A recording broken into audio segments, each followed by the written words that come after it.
Assalamualaikum warahmatullahi wabarakatuh. Di video ini akan menjelaskan mengenai analisis laporan keuangan, mata kuliah pengantar manajemen keuangan pertemuan minggu ketiga. Langsung saja kita mulai. Yang sudah ada bukunya, ini materinya saya ambil dari buku ajar yang kita pakai, bab 3. Bisa langsung dibuka ya. Kemudian langsung saja kita mulai. Materi yang pertama adalah mengenai definisi dari analisis laporan keuangan itu sendiri. Secara definisi, analisis laporan keuangan merupakan analisis kondisi keuangan suatu perusahaan. Dengan adanya analisis keuangan ini, kita bisa nih mengetahui bagaimana kekuatan atau kelemahan keuangan yang dialami oleh perusahaan. Apakah kondisi keuangannya bagus, kondisi keuangannya sehat, atau kondisi keuangannya justru malah sedang bukan berada pada kinerja yang bagus. Kemudian, analisis laporan keuangan memberikan gambaran mengenai kinerja perusahaan. Ya, jadi kinerja di sini bisa berupa hasil atau prestasi yang sudah dicapai oleh perusahaan dalam kurun waktu tertentu atau periode waktu tertentu. Misalnya dalam kurun waktu 1 tahun atau misalnya semesteran atau triwulan atau kuartalan dan sebagainya. Kemudian, analisis laporan keuangan yang baik dan akurat itu bisa memberikan informasi yang berguna dalam hal pengambilan keputusan yang berkaitan dengan investasi oleh pemegang saham atau investor misalnya. Jadi ketika ada seseorang yang ingin berinvestasi di suatu perusahaan, biasanya dia akan menganalisis dulu nih laporan keuangan perusahaan tersebut. Apakah memang perusahaan tersebut itu layak untuk diinvestasikan atau tidak. Kalau misalnya layak, barulah nanti akan diambil keputusan akhirnya. Kemudian bisa juga informasi ini digunakan untuk pengambilan keputusan manajemen perusahaan oleh direksi. Jadi direksi ingin melihat bagaimana kinerja manajemen perusahaan itu dalam mengelola perusahaan selama satu periode tersebut. Kemudian bisa juga digunakan sebagai pengambilan keputusan untuk pemberian kredit. Misalnya bank ingin memberikan pinjaman kepada satu perusahaan, itu bisa dengan menganalisis dulu laporan keuangannya, apakah nantinya perusahaan tersebut dapat membayar atau melunasi utangnya atau tidak. Kemudian bisa juga digunakan terkait dengan keputusan pajak yang dipungut oleh pemerintah. Jadi nanti pemerintah dalam memungut pajak biasanya akan melihat dari laporan keuangannya. Kemudian juga bisa menilai arus kasnya, bagaimana apakah arus kasnya itu lancar atau misalnya kasnya itu ya intinya dilihat penilaian arus kasnya itu bagaimana. Kemudian bisa juga melihat penilaian penggunaan aset-aset perusahaan, apakah aset-aset tersebut digunakan secara efektif atau dan efisien. Kemudian di sini merupakan pihak-pihak berkepentingan dalam analisis laporan keuangan. Jadi pihak-pihak di sini adalah pihak-pihak berkepentingan di sini adalah pihak-pihak yang menggunakan informasi dari analisis laporan keuangan. Di sini terdapat dua pihak nih, yaitu ada pihak internal dan pihak eksternal. Sesuai dengan namanya, pihak internal adalah pihak yang berada di dalam perusahaan, sedangkan pihak eksternal adalah pihak-pihak yang berada di luar perusahaan tapi masih berhubungan dengan perusahaan tersebut. Kemudian kalau pihak-pihak internal, itu contohnya adalah manajer perusahaan. Tadi disinggung ya, bahwa manajer perusahaan itu bisa menilai, bisa menggunakan informasi dari analisis laporan keuangan untuk menilai kinerjanya selama satu periode. Kemudian bisa juga pemilik perusahaan ingin menilai bagaimana perusahaan tersebut dikelola oleh manajemennya. Kemudian karyawan juga bisa nih menggunakan analisis laporan keuangan misalnya terkait dengan laba yang dihasilkan, sehingga ketika mungkin perusahaan itu sedang berada pada masa yang bonafit, bisa saja karyawan ini akan mendapatkan misalnya bonus dan sebagainya. Kemudian untuk pihak-pihak eksternal, contohnya ada kreditor atau investor, misalnya dia ingin menginvestasikan dananya, pasti dia akan melakukan analisis dulu nih ke dalam analisis dulu atas laporan keuangannya yang bertujuan untuk melihat bagaimana nanti ketika dia berinvestasi, timbal baliknya itu apa sih, maksudnya hasilnya, pengembaliannya itu dia dapat apa? Apakah memang misalnya pemegang saham, dia ingin melihat nih bagaimana dividennya, atau misalnya pemberi pinjaman, dia ingin melihat bagaimana perusahaan itu dalam membayar bunga dan sebagainya. Kemudian bisa juga digunakan untuk analis, pialang, atau konsultan keuangan. Kemudian selanjutnya di sini analisis rasio terdapat dua cara nih dalam melakukan analisis rasio. Yang pertama ada time series. Time series di sini adalah kita menganalisis satu perusahaan dengan banyak tahun atau datanya berurutan.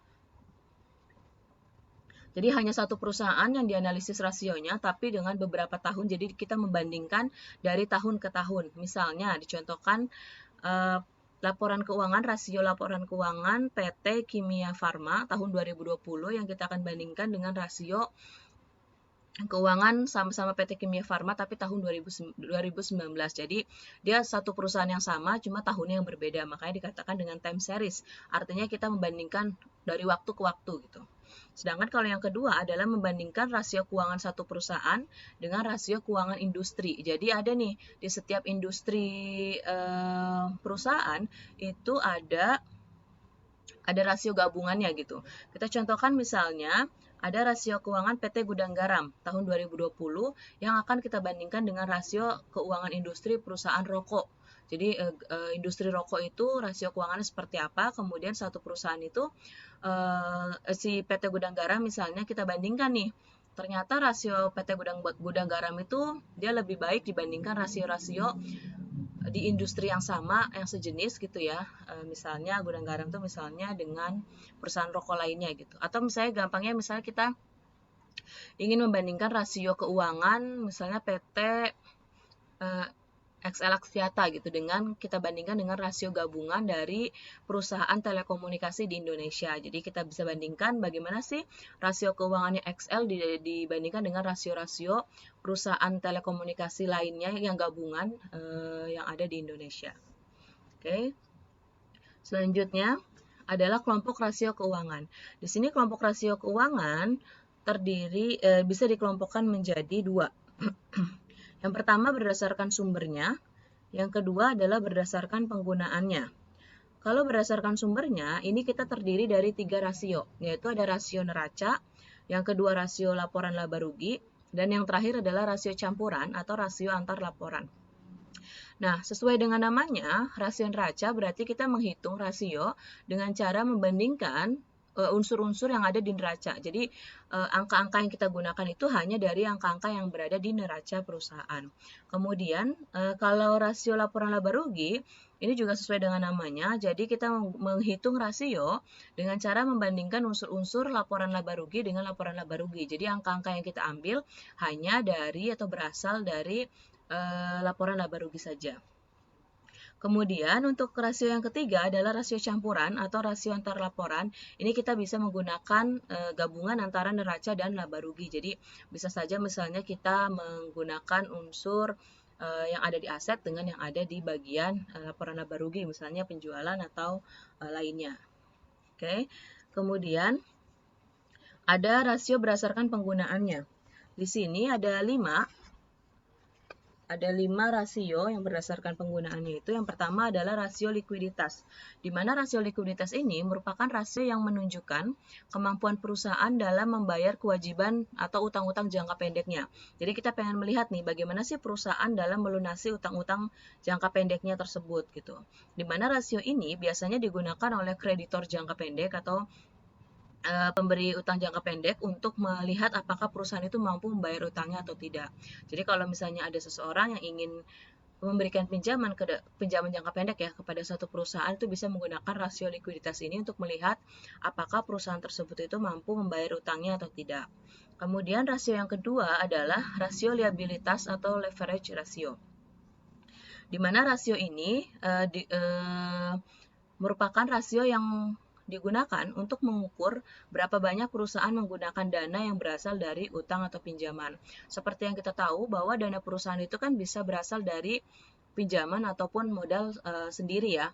Nah, kita ingin melihat nih, dana yang digunakan oleh perusahaan itu berapa banyak sih yang berasal dari utang atau pinjaman. Jadi kita pengen melihat persentase penggunaan utang dibandingkan dengan dana dari keseluruhan atau total dana yang digunakan. Jadi dengan kata lain bisa juga dilihat seberapa besar aktiva atau aset perusahaan itu dibiayai oleh utang. Jadi kita ingin melihat sebanyak apa sih aset-aset perusahaan yang didanai atau misalnya dibeli dengan utang. Kemudian rasio yang ketiga adalah rasio aktivitas atau rasio efisiensi, di mana rasio ini merupakan rasio yang digunakan untuk melihat atau mengukur efisiensi perusahaan dalam menggunakan aset-asetnya, atau bisa juga dikatakan bahwa rasio ini adalah mengukur efektivitas perusahaan dalam menggunakan sumber dananya. Jadi dana-dana yang dimiliki oleh perusahaan itu bisa digunakan secara efektif dan efisien atau tidak oleh perusahaan. Kemudian rasio yang keempat adalah rasio profitabilitas atau rasio rentabilitas. Nah, rasio ini adalah rasio yang digunakan untuk mengukur nih bagaimana sih perusahaan mampu atau enggak gitu perusahaan itu mendapatkan keuntungan dari dana-dananya. Jadi banyak misalnya perusahaan yang dananya besar nih, tapi dengan dana yang besar itu tidak bisa menjamin bahwa perusahaan itu bisa menghasilkan laba yang besar juga, tergantung dari bagaimana perusahaan tersebut bisa mengelola dananya gitu. Kemampuan perusahaan mengelola dananya atau tidak ini bisa dilihat dengan rasio profitabilitas. Perusahaan ingin melihat kita ingin melihat bagaimana perusahaan itu menghasilkan laba atau keuntungan dari dana yang mereka kelola. Kemudian yang terakhir adalah rasio penilaian, di mana rasio ini merupakan rasio yang digunakan untuk menilai kemampuan manajemen dalam menciptakan nilai pasar agar nilai pasar tersebut bisa melebihi biaya modal yang digunakan. Jadi kita pengen melihat bagaimana sih perusahaan ini mampu atau enggak nih menciptakan nilai pasar bagi perusahaan itu sendiri. Meningkatkan lah, intinya meningkatkan nilai pasarnya. Kemudian jadi dari masing-masing rasio berdasarkan penggunaannya ini masing-masingnya memiliki ada subrasionya lagi. Nah, untuk subrasionya ini bisa dilihat ya. Misalnya rasio likuiditas, di sini ada 3 subrasio, ada rasio aset lancar dan sebagainya. Kemudian kita lihat satu-satu ya. Jadi rasio likuiditas itu ada rasio aset lancar atau current asset ratio yang rumusnya adalah aktiva lancar dibagi dengan utang lancar dikali 100%. Nah, kalau kita ingin kelompokkan, ini merupakan rasio neraca. Karena kalau kalian lihat, di sini dari rumusnya, untuk rasio aset lancar, itu rumusnya adalah menggunakan unsur-unsur yang ada di neraca, yaitu aktiva atau aset dengan utang lancar. Kemudian rasio cepat, rumusnya adalah aktiva lancar dikurang persediaan dibagi utang lancar dikali 100%. Kemudian untuk rasio likuiditas lainnya ada cash ratio. Ini rumusnya bisa dilihat di bukunya juga ada ya, di bukunya itu halaman 33 sampai dengan 35. Itu bisa sambil dilihat. Kemudian ada rasio liabilitas atau leverage ratio. Subrasionya itu ada 4, yaitu ada rasio total liabilitas atau debt ratio. Yang kedua adalah rasio perbandingan liabilitas dengan modal atau debt to equity ratio atau DER. Kemudian ada rasio berapa kali bunga yang dihasilkan, time interest earning ratio, dan yang terakhir adalah fixed charge coverage ratio. Kemudian untuk rasio yang ketiga adalah rasio aktivitas, di mana rasio aktivitas ini terdiri dari 6 subrasio. Yang pertama rasio perputaran persediaan atau inventory turnover. Yang kedua adalah rasio rata-rata umur piutang atau average age of inventory. Kemudian yang ketiga adalah rata-rata peredaran piutang dagang atau average receivable turnover. Kemudian rasio yang selanjutnya adalah periode pengumpulan piutang. Rasio yang kelima adalah rasio perputaran aktiva tetap atau fixed asset turnover ratio. Dan yang terakhir adalah rasio perputaran total aktiva atau total asset turnover ratio. Kemudian rasio yang keempat adalah rasio kemampuan menghasilkan laba atau rasio profitabilitas atau sering juga dikatakan sebagai rasio rentabilitas. Ini terdiri dari 6 subrasio juga. Yang pertama ada rasio laba kotor atau gross profit margin ratio, dan yang kedua adalah rasio laba bersih atau net profit margin ratio. Yang ketiga, rasio laba bersih terhadap total aset atau return on total asset atau sering disebut ROA. Kemudian ada rasio laba terhadap investasi atau sering disebut ROI, return on investment. Kemudian ada juga rasio laba terhadap modal atau ROE. Dan yang terakhir adalah earning per share atau laba per lembar saham. Kemudian rasio yang terakhir adalah rasio penilaian, yaitu ada 2 subrasio di sini, ada price earning ratio dan ada market to book value. Nah, ini bisa sambil dipelajari lagi nanti di bukunya. Kemudian ini contoh neraca. Jadi nanti kita coba hitung ya untuk rasio-rasio analisis rasio keuangan punyanya PT Keluarga Sejahtera. Ini ada neraca dan laporan laba ruginya. Oke, ini saya sudah siapkan juga untuk Excel-nya.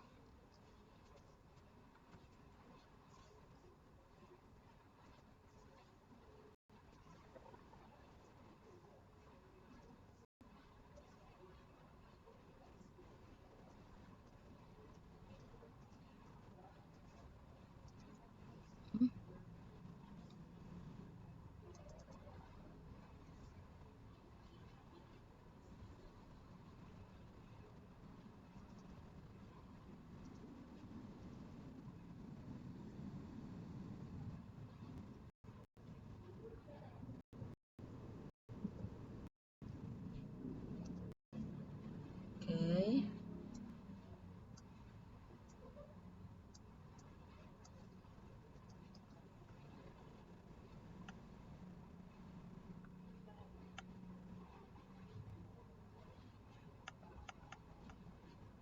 Oke ya.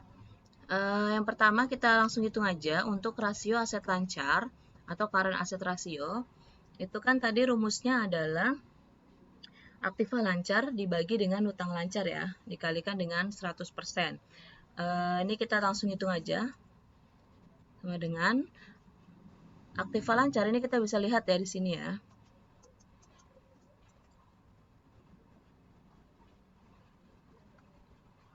Untuk aktiva lancar ini kita buat analisis rasio tahun 2020 yang sebelah kanan ini. Total aktiva lancarnya adalah 6459.500. Ini karena laporan keuangannya dalam ribu, berarti kita bisa tambahkan 03 menghitungnya, atau 03-nya dihilangkan juga nggak apa-apa, nanti hasilnya akan sama. Kemudian kita bagi dengan utang lancar. Utang lancarnya totalnya adalah 1 miliar. Ini kita tinggal bagi 1 miliar. 1 miliar. Kemudian kita kalikan dengan 100%. Oke. Nah, ini kan hasilnya 645,95%. Nah, seperti yang kita tahu bahwa 100% itu kan sama dengan 1 ya. Berarti ketika dia 600%, dia adalah sama dengan 6,46. 6,46.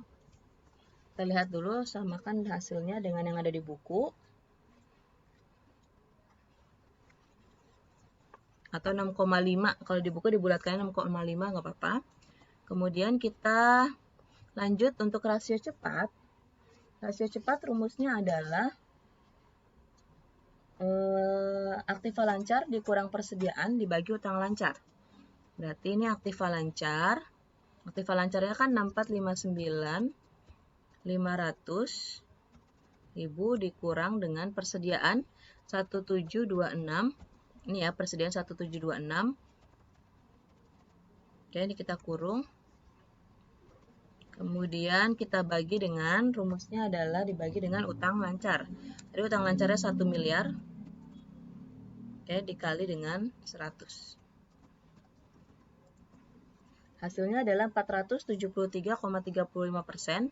Ini kita bisa bulatkan 4,7. Oke, nanti untuk analisisnya di akhir ya, setelah kita hitung semua. Kemudian untuk cash ratio atau rasio tunai, rumusnya adalah kas ditambah surat berharga dibagi utang lancar. Kita lihat kasnya adalah 500 juta. 500 juta ditambah dengan surat berharga 2883.500 dibagi dengan utang lancar 1 miliar dikali 100. Hasilnya adalah 338,35% atau 3,38. Oke. Kemudian kita langsung ke rasio yang kedua, yaitu rasio liabilitas atau leverage ratio. Subrasionya yang pertama adalah debt ratio atau rasio total liabilitas. Rumusnya adalah total utang dibagi total aktiva. Kita lihat total utangnya. Di sini kita bisa lihat ya. Total utangnya adalah Ini kita lihat total utangnya 8,5 miliar. Berarti 8,5 miliar dibagi dengan total aktiva. Total aktivanya adalah 25 miliar. Oke. Dikali dengan 100. Hasilnya adalah 34%. Oke, nanti untuk analisisnya kita hitung belakangan ya. Kita analisis belakangan. Kemudian yang selanjutnya adalah debt to equity ratio. Rumusnya adalah total utang dibagi modal. Total utangnya adalah 8,5 miliar dibagi modal. Ini kita bisa lihat total modal di sini 16,5 miliar, 16 miliar 500 juta dikali dengan 100. Oke. Kemudian langsung rasio kemampuan membayar kewajiban tetap, yaitu laba sebelum bunga dan pajak. Nah, ini kita lihat di laporan laba rugi. Karena dia kan kita cari laba sebelum bunga dan pajak itu adalah EBIT ya, earning before interest and tax, atau EBIT yang ini. Nah, kita lihat EBIT-nya adalah 7,4 miliar. Berarti ini sama dengan 7,4 miliar dibagi dengan biaya bunga. Biaya bunganya adalah 1,4 miliar. Ini kita lihat ya. Bunga 1,4 miliar. Berarti kita tinggal bagi 1,4 miliar. Hasilnya adalah 5,28 atau digenapkan 5,3. Kemudian lanjut kita ke rasio berikutnya, yaitu rasio aktivitas. Yang pertama adalah rasio perputaran persediaan. Rasio perputaran persediaan itu yang pertama kita cari dulu nih rata-rata persediaannya. Ini kita cari dulu rata-rata persediaannya adalah tinggal kita bagi dua ya. Persediaan tahun sebelumnya. Berarti kan kalau di sini kita lihat ini kita lihat persediaan tahun 2019 dan persediaan tahun 2020. Ini kita bagi dua, yaitu 776. Karena kan kita ingin melihat rata-rata persediaannya kan ya. Berarti kita bagi dua dulu, persediaan tahun 2019 ditambah persediaan tahun 2020. Oke, ini kita bagi dua, karena ingin cari rata-ratanya. Oke, kemudian nih baru kita ketemu nih. Kita sudah ketemu rata-rata persediaannya. Kemudian tinggal kita hitung untuk rasio perputaran persediaan. Yaitu rumusnya adalah HPP. HPP-nya kita lihat di sini. HPP tahun 2020 ya. HPP tahun 2020 adalah 4,1 miliar. Berarti ini kita tinggal 41 miliar dibagi dengan perhitungan tadi rata-rata persediaan. Ini kita tinggal klik aja di sini. Klik dibagi. Oke. Hasilnya adalah 3,27 kali. Oke, nanti kita analisis belakangan. Kemudian adalah rasio rata-rata umur persediaan atau average age of inventory ratio. Rumusnya adalah rata-rata umur persediaan. Nah, kalau kita ingin melihat rata-rata umur persediaan, berarti kita harus tahu dulu jumlah hari dalam 1 tahun. Di sini kita pakai asumsi ya. Kita pakai asumsi 360 hari dalam setahun. Nah, rumusnya itu bisa pakai dua cara nih. Yang pertama, ketika kita sudah mengetahui, di sini kita sudah tahu ya, di poin A itu kita sudah tahu rasio perputaran persediaannya. Nah, rumus dari rasio rata-rata umur persediaan itu kan jumlah hari dibagi dengan perputaran persediaan. Jumlah harinya kan 360. Nah, untuk perputaran persediaan itu kan nih, kita udah ketemu ya, 3,2773. Ini kita tinggal klik aja. Maka hasilnya akan menjadi 109,8 hari. Ini kita kasih keterangan kali ya. Ini adalah sebentar. Ini kan satuannya persen, ini persen, ini persen. Kemudian yang 34 itu persen juga. Yang ini persen, kemudian 51 juga persen. Kemudian yang 5,28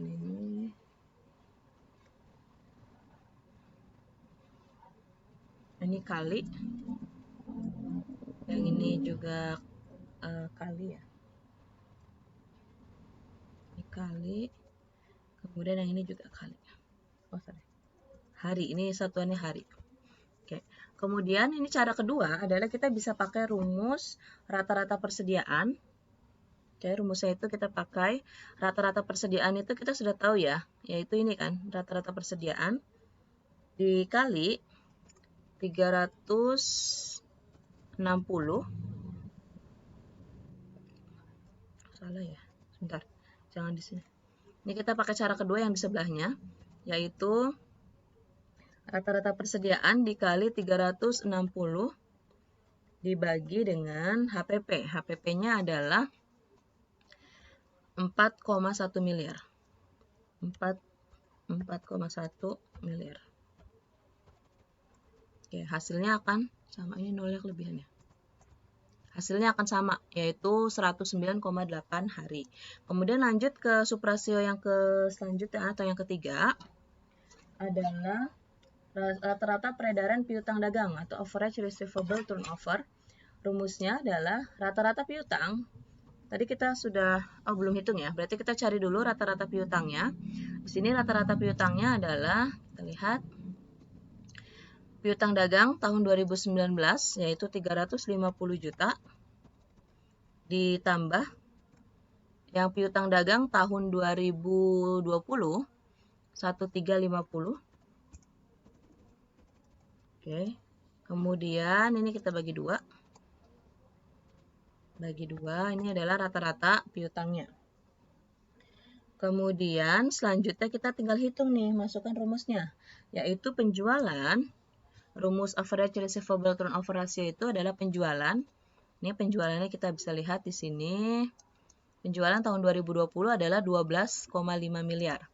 12,5 miliar dibagi dengan rata-rata piutangnya, tinggal kita klik, kemudian kita enter.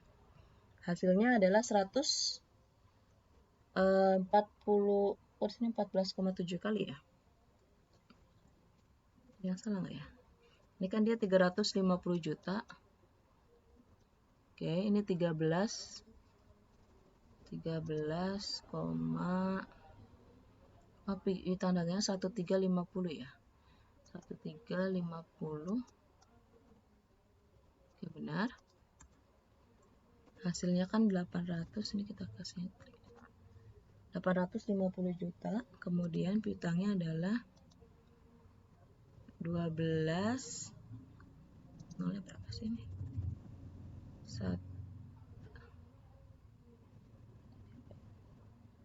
Penjualan ya. Penjualannya adalah 12,5. Jadi 29. Oke.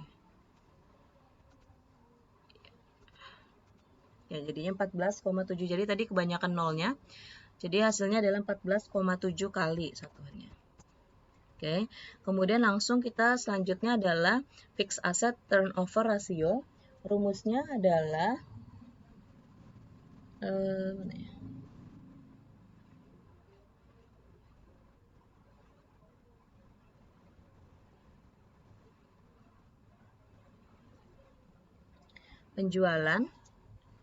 Penjualan dibagi aktiva tetap, nih langsung aja kita 12.500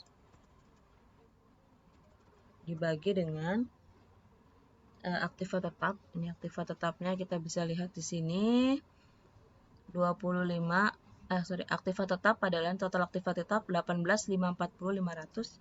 18.540.500. Oke. Sama dengan 0,67 kali. Oke, selanjutnya yang terakhir adalah rasio perputaran total aktiva. Ini tinggal, tadi hampir sama ya rumusnya. Cuma kalau yang atas itu kan pakai total aktiva tetap karena rasio perputaran aktiva tetap kan. Sedangkan kalau ini adalah perputaran total aktiva, berarti tinggal penjualan 12 kelebihan ya. Oke, dibagi dengan total aktiva. Total aktivanya 25 miliar. Oke, hasilnya adalah 0,5 kali. Oke, selanjutnya kita langsung ke rasio yang keempat, yaitu gross profit margin ratio. Gross profit margin ratio itu rumusnya adalah laba kotor. Berarti laba kotor, ini kita bisa lihat, laba kotor itu sering disebut juga dengan EBITDA, earning before interest, tax, depreciation, and amortization.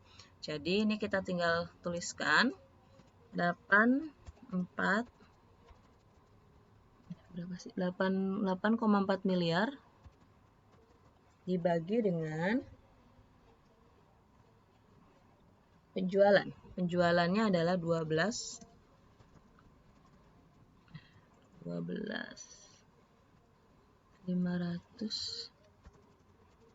oke, dikali dengan 100. Hasilnya adalah 67,2 ini persen. Selanjutnya, net profit margin. Ini sebenarnya hampir sama dengan gross profit margin ya. Kalau gross profit margin itu kan dia laba kotor pakainya. Sedangkan kalau ini menggunakan laba bersih. Berarti kita tinggal cari EAT-nya di sini. Laba bersihnya adalah ini ya. Kan laba bersih atau EAT adalah 4,5 miliar. Berarti di sini tinggal 45 dibagi dengan penjualan. Tadi penjualannya kalau nggak salah 12.500. Oke, hasilnya adalah 0,36 atau 36%. Oh, ini belum dikali 100 ya, ini kita kalikan 100. Oke, 36%. Kemudian ROA atau return on asset, ini kita tinggal hitung dari EAT atau earning after tax. Earning after tax itu adalah laba bersih ya. Ini di sini ada laba bersih 4,5 miliar.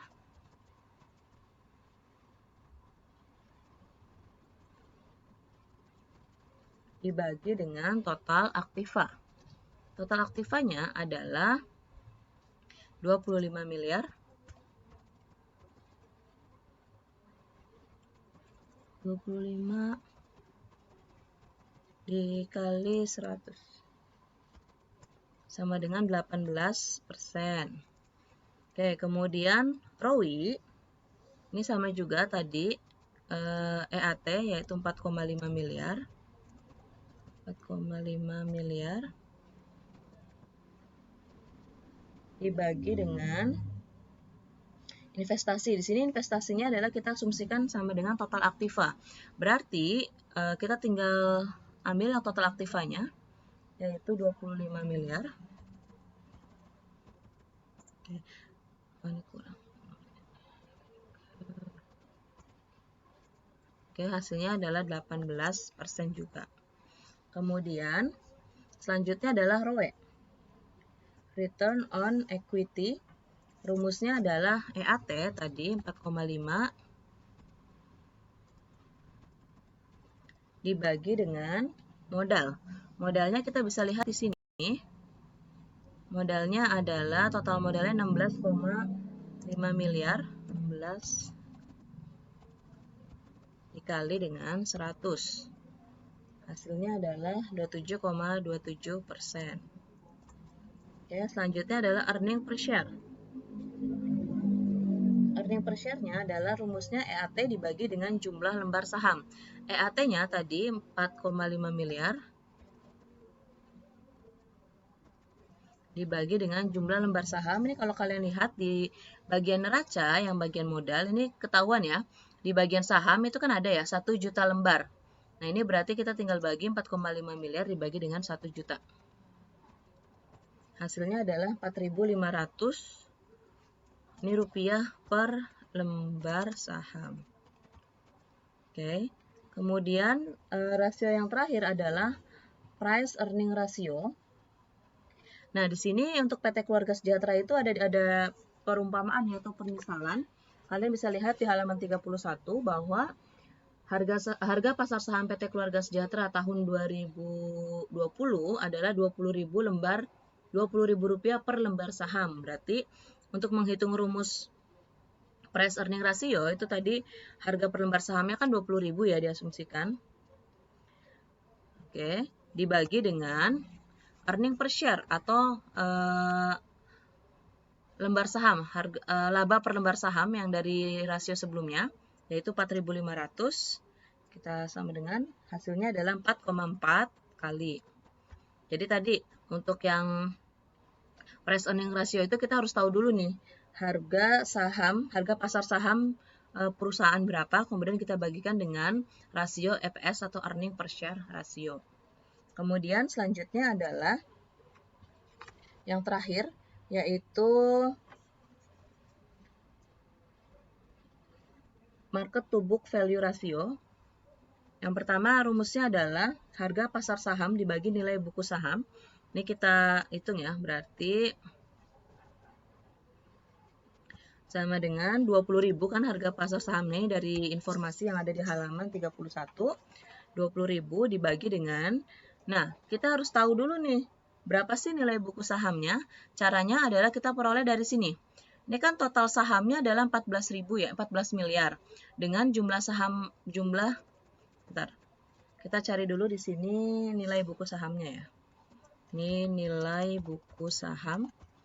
Ini dicarinya adalah, kita tahu bahwa nilai sahamnya adalah 14 miliar totalnya kan. 14 miliar. Nah, kemudian jumlah lembar sahamnya adalah 1 juta lembar. Berarti ini kita tinggal bagi nih, 14 miliar dibagi dengan 1 juta lembar saham. Sehingga hasilnya adalah 14.000. Sehingga kita cari rumus atau perhitungan market to book value adalah 20.000 dibagi dengan nilai buku saham yang ini, 14.000. Sehingga hasilnya ketemu 1,4 kali. Ini oke. Nah, itu tadi ya. Ini adalah perhitungan dari masing-masing rasio. Oke, ini rasio. Nah, ini saya contohkan aja salah satu di masing-masing rasio cara membacanya. Yang pertama adalah rasio likuiditas. Rasio likuiditas ini saya contohkan misalnya rasio aset lancar. Di buku sebenarnya ada keterangannya, yaitu arti dari hasil tersebut seperti apa. Nah, ini saya contohkan yang pertama, rasio current ratio. Dia kan hasilnya adalah 645,95 atau 6,5%. 645% atau 6,5. Yang ini menunjukkan, angka 6,5 ini menunjukkan bahwa utang perusahaan, jadi ketika perusahaan memiliki utang Rp1, perusahaan itu bisa melunasinya dengan, perusahaan itu bisa menjaminkan utang tersebut dengan aset perusahaan sebanyak Rp6,5.